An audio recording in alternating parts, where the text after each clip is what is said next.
அந்த tyre mark நேரடியாக போய் உடைந்த நிலையில் இருந்த ஒரு தார்ச்சாலையில் இணைந்தது. அவர்கள் நின்று கொண்டிருந்த இடத்திற்கு வலதுபுறமாக இருந்தது தொழிற்சாலை. வலதுபுறத்திலிருந்து வந்த சாலை இடதுபுறம் நோக்கி போனது. கார் எந்த பக்கமாக போயிருக்கும் என்று மன்சேர் அழகாக காட்டி கொடுத்தது. ஸ்வேதா, ஜாக்க வர சொல்லு.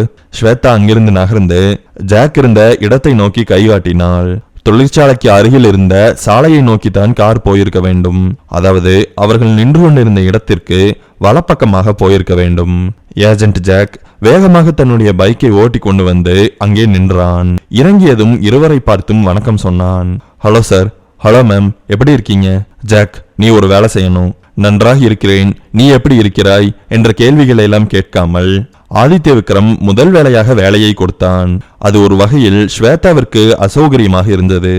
ஜாக் தன்னுடைய முகத்தில் எதையும் காட்டிக்கொள்ளவில்லை. சொல்லுங்க சார், என்ன பண்ணணும்? பணிவாக கேட்டான். உங்களுக்கு கதை கேட்கறதுனா ரொம்ப பிடிக்கும்னா அஸ்வின் தமிழ் நாவல்ஸை சப்ஸ்கிரைப் பண்ணிருங்க.